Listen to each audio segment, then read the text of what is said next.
Hey everybody, welcome to Basically Sci-Fi, the short story podcast with stories you can basically call sci-fi.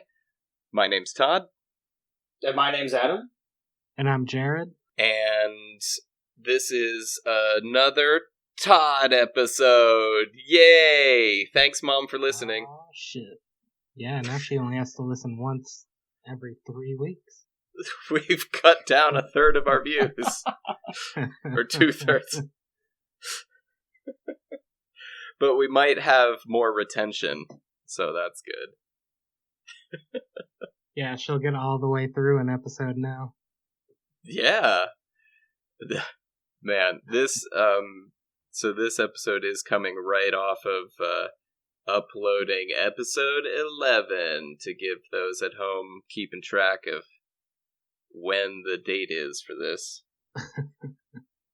Yeah.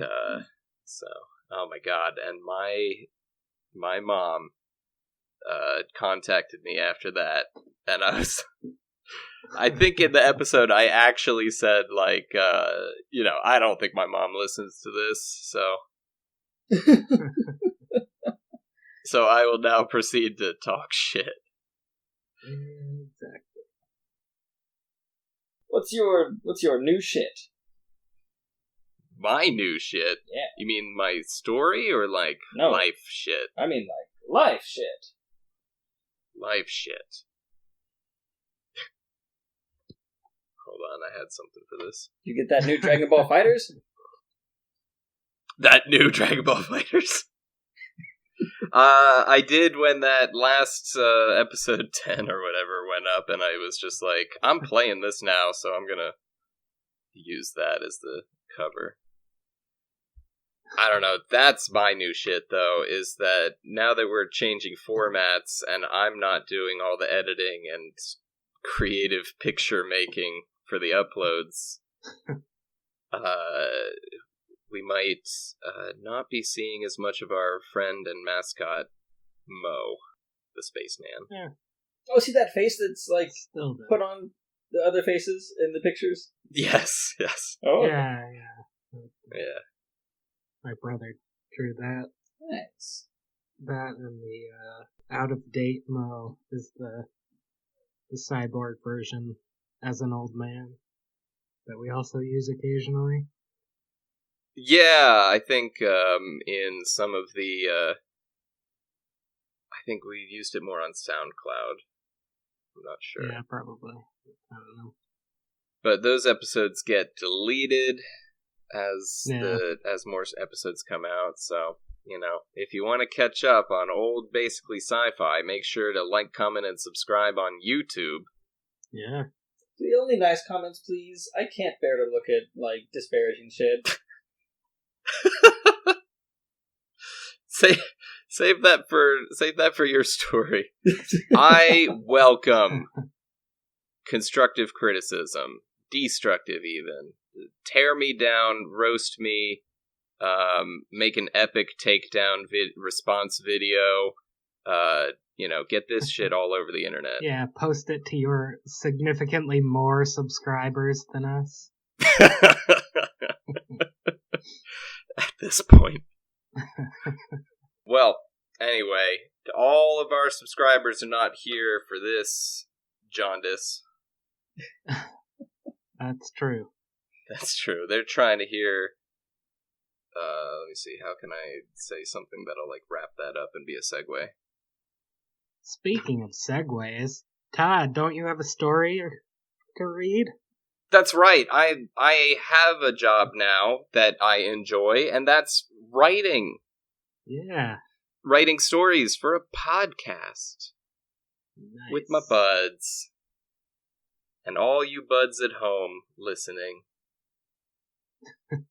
This story, are we ready for this? This story is called Green Day. Just you quoting the entire American Idiot album That's for an no entire episode. No. It's Dookie. Okay, so you're not gonna start with your character waking up after September ends. Oh my god. Let me go back and add that in. Holy shit. That's a deep cut. Do it. Just Time travel. Write it right now. Or cryo sleep. Damn it. Welcome to the Green Day podcast with sci-fi stories based on the works of Green Day. Now, just this story's called Green Day, and I suppose it might make sense by the end, but also it's just called that. Yeah. Alright. Are you okay? Yes, I'm fine. I'm just hyperventilating from excitement about how well this is going to go, Nova Minerman said. Yes, I am familiar with this normal human behavior. I also sometimes hyperventilate from excitement, replied Iggy88, making a new mental note about this entirely normal human behavior. The two were currently flying through space in Iggy's space cab on their way to the planet Sparteen, home of the proud invader race. Before joining the Galactic Society of Friends, the invaders were feared throughout the universe. For some reason. And now that the Sparteen invader intern, Xiphos, had renounced her position within the society and resumed her rightful role as the warrior queen of Sparteen, many feared that the invaders would return to their former bad habit. It's been 5 years since the last time Nova Minerman had visited Sparteen. 5 years since she had developed problems with alcoholism, and enjoyed life as a simple alcoholic without it impacting her life or the lives of those around her in any way. Iggy's cab entered the atmosphere of Sparteen, where he pulled into the non-hostile parking area. They were met there by 2 devilishly handsome invader guardsmen, whose task it was to escort visitors to the Royal Throne Hill. The more devilishly handsome of the 2 guardsmen sized Iggy up once with his eyes. Humans usually only visited Sparteen to gamble at the underground casino/deathmatch arena. Iggy, being a very average-looking human, certainly didn't look the type, but the guard felt compelled to ask, "You're not here to challenge our queen to become king of the Throne Hill, are you? If you are, we'll have to ask you to move your car into the other parking area." "No, we're former traveling companions of the queen," Iggy responded. "We're looking to catch up with our old friends." "Oh," the guardsmen said in unison. One guard made air quotes and laughed. "Traveling companions, you say? That queen of ours is something else." Wicked slut. I established her character in previous episodes. Sparteen is a very hot planet, with 3 oppressively hot suns bearing down on it. There were 4 suns back then. Back before the Space War, Iggy reminded Nova in his beautiful Maine accent. The invaders had only recently discovered indoor technology. They had once fiddled with the concept of taking shelter from elements, but an ancient Sparteen warrior queen who had built a castle for herself once stepped through the doorway and immediately declared it even hotter inside than it is outside. And the entire structure was demolished. It is only recently, since their 4th son was eaten by an evil space tyrant, that they decided to give walls and roofs another shot. Still, despite the fact that some of the more foofy avocado toast eating invaders had taken to indoor living, Queen Xiphos chose to remain atop the ancient Throne Hill. The Throne Hill is, of course, a large sandy hill with a splintery wooden throne on top. And sitting atop the throne was Queen Xiphos, servicing men and women who came to her. I didn't know it was going to be that kind of story. What kind of story? She's servicing people? Kind where she services men and women. Yes, of course. She's a public servant.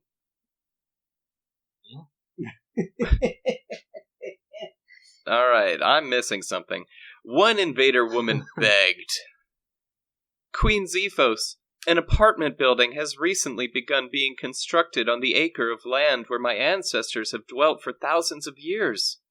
I left for literally 1 minute, and there they were, she began to sob, placing brick after brick upon it.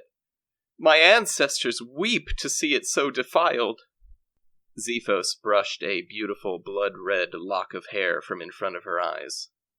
I will call to have construction on that acre cease immediately. You may keep any bricks that they have left on your property, and do with them as you will. The woman thanked her queen tearfully and left. The next invader in line approached.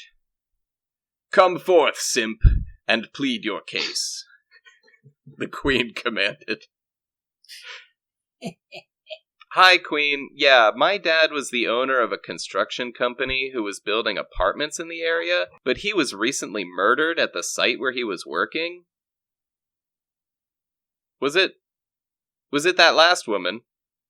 The woman who was just ahead of you in line? Yeah. Okay. Yeah. We are going to have to arrest her because murder is illegal. I'm also going to have to rethink that last decree about the bricks and whatnot, because this just got slightly more complex. Thank you, my queen. There were a few more people ahead of Iggy and Nova in line, but as the only two humans in a long line of green-skinned invaders, they really stuck out. Xiphos recognized them, but decided not to say anything and avoided eye contact with them until it was their turn to speak. Come forth, simps, and plead your case, the queen commanded. I want to see Ari, Nova said, her voice trembling, which I forgot to do. It's all good. I believe I told you last time you were here that he no longer wants anything to do with you. Iggy dropped to his knees and placed both hands on Nova's butt. What? This strange behavior raised some eyebrows on the hill. What in the space hell are you doing, Iggy? Postured the queen, eyebrow raised. I'm supporting my friend, Iggy screamed like a shonen anime protagonist. Because that's what human friends do for each other. When they get tired or depressed and want to sit down, human friends are there to make sure they don't have to sit on the sandy ground. I wouldn't expect an invader to know anything about something as distinctly human as friendship. Believe it!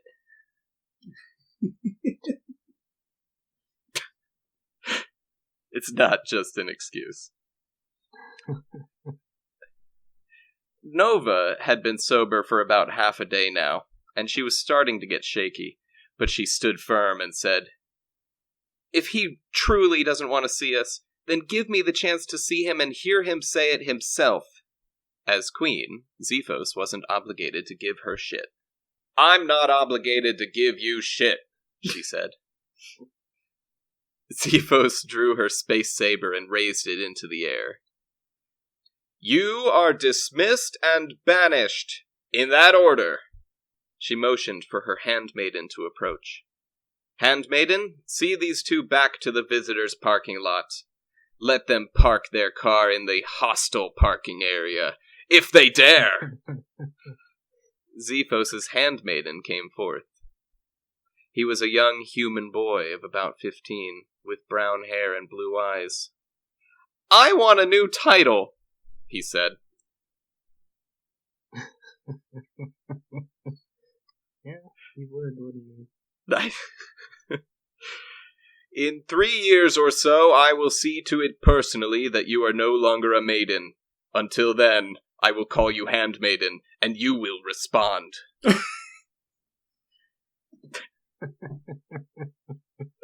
Yes, Queen, the boy sighed. He then walked up to Nova, grabbed her by the wrist, and pulled. Let's go. Nova didn't budge. Let go of me. The boy then whispered something inaudible to human ears. Iggy took his hands off Nova's butt and stood. He then also took her by the wrist and pulled. Let's go. You don't know what it took for me to get up the courage to go sober for hours on end. Leave my room. Wait in a long line and beg in front of the woman who stole my man. I am not leaving until I see him. Iggy then said loudly.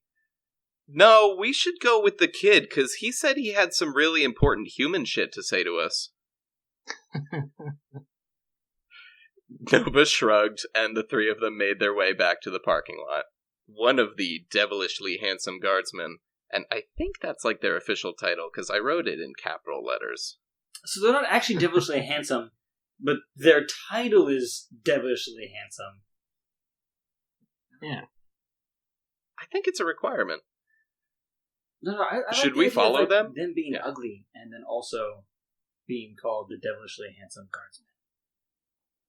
Well, hey, they're invaders, and I don't know, their standards might be different from ours, so I really don't think I'm in a place to judge. Should we follow them? Sounds like they're scheming something. No need, the Queen said dismissively. From the sounds of it, it's just some dumb human shit. Probably something about washing their hands. Humans do that all the time. Everyone on the hill laughed because hand washing is lame. Humans do be like that, though. That evening, in a dark, dank, dilapidated dungeon, the invader woman who had murdered that other invader's dad with a brick was dragged by guards to her new cell. Okay, my note here says Karen voice, but I don't think I can actually do that. I also think I want to back up from the microphone. Just kill me! What are you gonna do? Leave me here to rot? This is why I fucking hate buildings! They never should have gave you invaders money! Ah!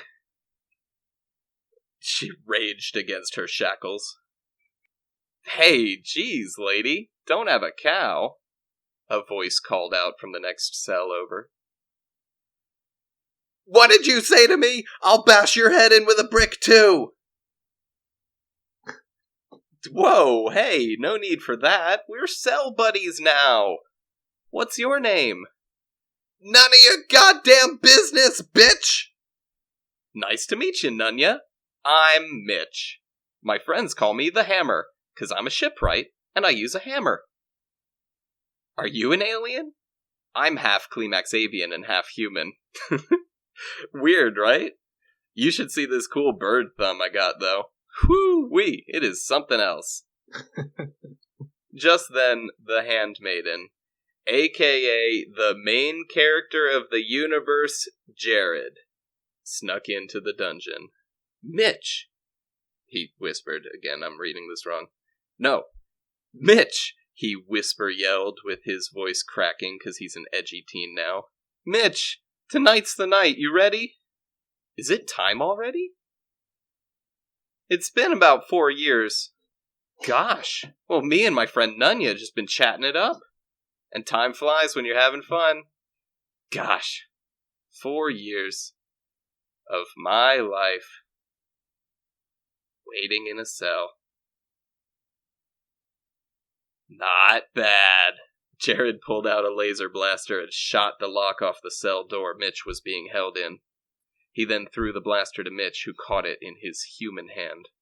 Hey, we should bring my new friend Nunya with us. She hates buildings a whole lot, and it'd be a shame if we left her down here. Jared pulled another blaster out of his robes. He was wearing robes, as most people do on Sparteen, because I guess it's cooler than wearing shorts and a t-shirt. Sounds like it. And then shot the woman in the face. There, he smirked edgily. Now she's free. Teenagers, Mitch sighed and rolled his eyes. The two made their way to the Queen's Concubine Hill. also known as the Pleasure Mound. No, I like that shit. Invaders spent their long and glorious history doing everything outdoors, usually with a crowd of strangers cheering them on. Atop Concubine Hill sat the king of the concubines, fully nude, smoking a hookah pipe. A crowd cheered him with every puff. On Sparteen, the king of the concubines is nearly as celebrated a position as the warrior queen. This king was particularly well loved, because despite being a human, he had defended his position as king of the hill nearly every day in combat for the first 4 years of his reign. Since then, there were far fewer foolish enough to challenge him, and now most were simply waiting until he grew old and frail, when they could more easily best him. Mitch and Jared climbed the sandy hill until they were face to face with the concubine king. The king took a drag of his hookah, pulled his space saber from the sand beneath him, and readied his blade. The crowd cheered again. "Been a minute since my last challenger," he said, and cracked his knuckles. Jared began to speak. "Ari, it's us. I just saw Iggy88 and Nova." The boy's voice was drowned out as the crowd began to cheer again. Before he could speak again, the king lunged. To be continued. Cue JoJo music. Shit. Cue JoJo music. Ah, well. So, why did you name a character after me? Because when I originally was naming the character, he was 10 years old, right? And he's pretending to be a kid, and I was literally trying to think of a name that would be funny to say as a kid, and the first name I came up with was, Jawed. Oh. So I'm like, I did that, and then I'm like, oh, wait a sec. Jared is named Jared. Yeah. And then I went back and forth between thinking about changing his name, but I think when we recorded it, I kept the name. So if not, then I might have to go back and change this guy's name again. I'm not sure. Anyway, he's the same one from when Vin, went and tore up that elementary school. I remember that episode, but I don't remember him being called Jared. Oh, damn. Well, I hope he's named Jared, because he's supposed to be named Jawed. But anyway, he's 15 now, and he doesn't sound like that. Yeah. Now he sounds like this.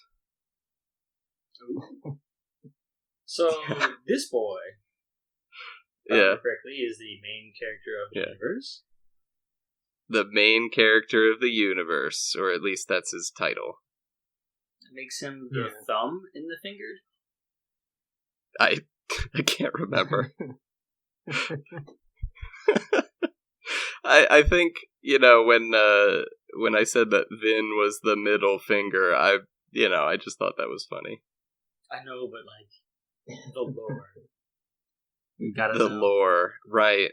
Well, Edeth was commanded by Space God to put his thumb up his butt, so he might be the thumb. Yeah, but also he dead. Yeah, that's true. But also he dead. Which means there's gonna be a new thumb. Well, sort of. He's not really dead. It's just... No? Didn't he get, exiled to beyond the universe or something like that? No, that was how he got his powers. Oh. That was how he got his powers, yeah. No, he got his head cut off. I can't remember. Okay. Yeah, it's been 2 years. No, yeah. Nova cut his head off with Ares' sword, because Ares was going to let him go, but... Oh. Yeah. Alright. Yeah. And then I went into detail for 3 minutes about all the blood and stuff, because I think that's funny. Yeah. I really love the public servant servicing people for hours on end. That's I like it. And I thought it was so funny how straight you played that. I'm glad that you guys played along too, because I didn't write that in. I'm just like, oh god, please let them play along with that. And then, like, I love how you played along, and you were like, I don't know what you're talking about. I guess I'm just missing some joke here, and then you just kept going. Yeah. I'm glad that worked. I guess. Did you guys get... I mean, I was worried about the way I wrote the sentences. Did you guys get how they don't have buildings on Sparteen?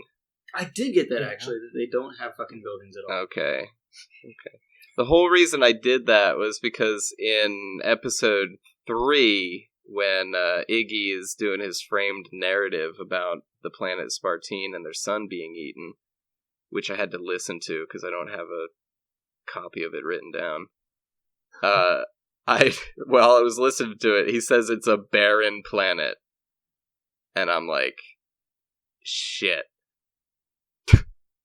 I also made this the home planet of the invaders at one point. How am I gonna have that make any sense? A barren planet with nothing but trees. Where they just... well, they were making their houses out of bricks.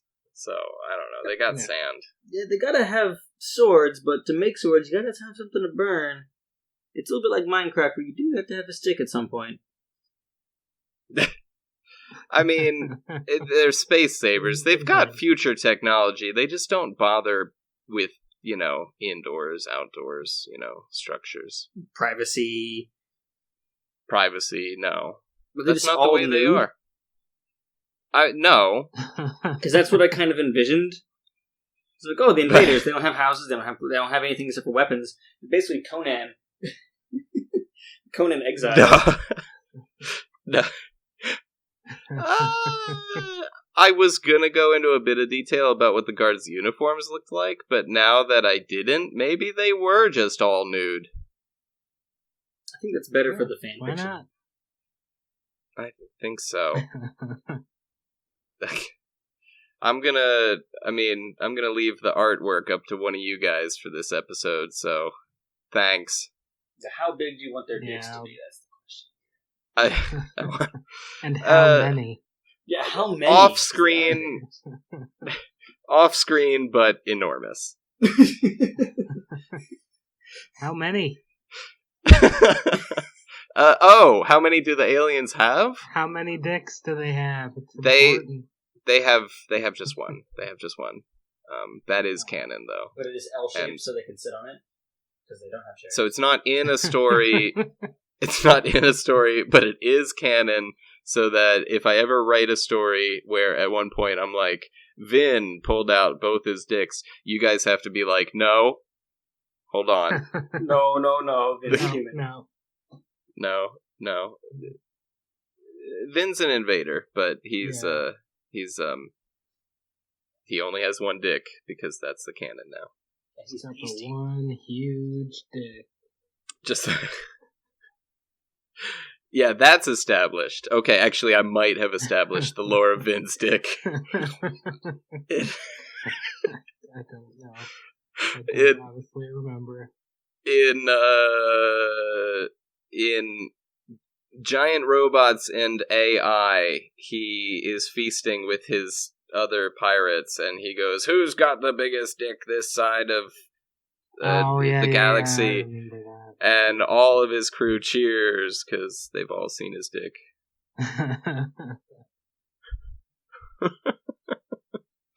There's probably just like a poster of it, and it's like hung all around the office, the pirate office. It probably is hung all around the office. God damn.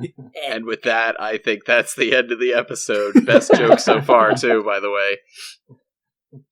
Thank you guys for tuning in to hear my story this week. Make sure to like, comment, and subscribe on YouTube. And I don't know, do we have any other media platforms at the moment? Not yet, but to come. The SoundCloud. All right, so you can hear this episode on SoundCloud for probably the next 3 weeks. That shit's expensive, so we don't pay for it. Yet. Check us out on YouTube and SoundCloud. Yet, right? We got plans. And, yeah. Till next week, when I'm excited to hear Adam's story, where we're also not doing prompts. Woo, look forward. That is accurate.